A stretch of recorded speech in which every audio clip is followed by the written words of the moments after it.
afternoon. Welcome media, welcome members of the public. How is everybody doing today? My name is Tony Astor and I'm the publicity manager with Seneca Casinos.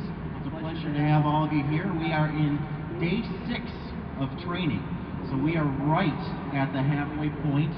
Nick has just finished up session number 11 of 22. So we are definitely fully involved in this right now. And as you know, I start each of these sessions with a Seneca Wallenda fun fact of sorts. What I want to tell you about today is table games.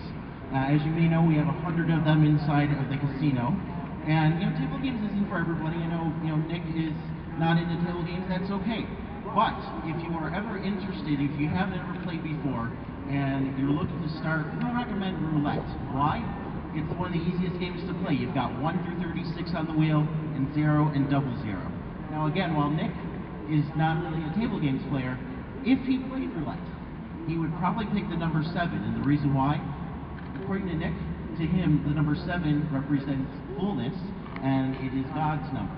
So there's your little fun fact of the day with that. And before we turn it over, I know this is a little unorthodox, but I'd actually like to ask one quick question. Since we are in the halfway point here, and we've gone through, again, 6 days altogether, I just kind of want to get your thoughts in terms of, now that you've been on the wire, up and down, trying some different things, in terms of your overall techniques and what you've experienced walking, what are some of those things that you think you've picked up on in terms of that will help you on June 15th? It's really about becoming comfortable on that cable. It's really more of a mental game. I started walking the wire at the age of 2, and I've walked the wire ever since. So it's more about preparing mentally and knowing that I can walk that exact cable. That cable will be strung over Niagara Falls in the same tension.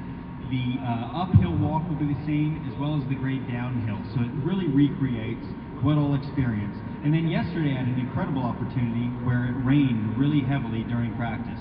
So I walked over 3,000 feet in heavy rain, twice backwards and twice forwards. 1,500 feet one direction, and then backed up 1,500 feet by doing it multiple times. So that was a great experience. And all of this is just about gaining more and more knowledge and experience and comfort on that wire. Fantastic. Thank you very much. I'm actually going to turn this microphone over to Nick's guest, and Nick will introduce him, and then we'll begin with the questions. So those of you who are curious, this is one of my best friends. His name is Bello Knock. He comes from the industry as well and has been doing this his entire life and a little longer than me. Thanks.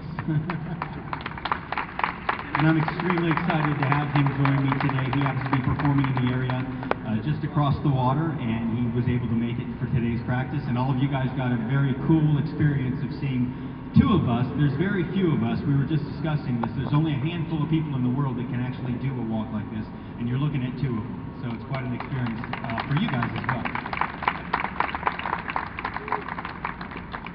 Now for you guys. It's Bello, B-E-L-L-O. BELLONOCK.com.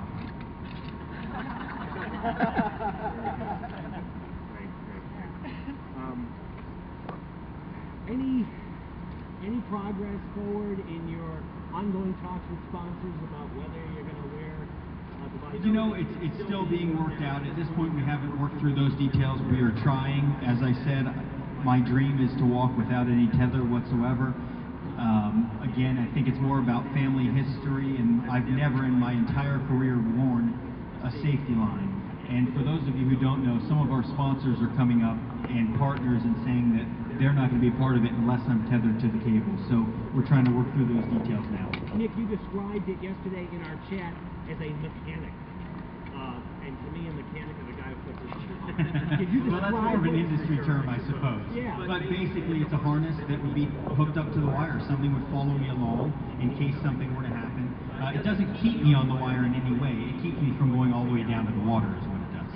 Is your concern that it takes away from the event, or that it might inhibit you from doing some things you might want to do because you've never Well, to be honest, it's a little bit of both, but I think it's more about it inhibits me in some ways to be able to have that freedom up there. And I'm not used to wearing one, so it's something else that I've got to get accustomed to as well in order to make this walk. Nick, wouldn't you say that safety, or a line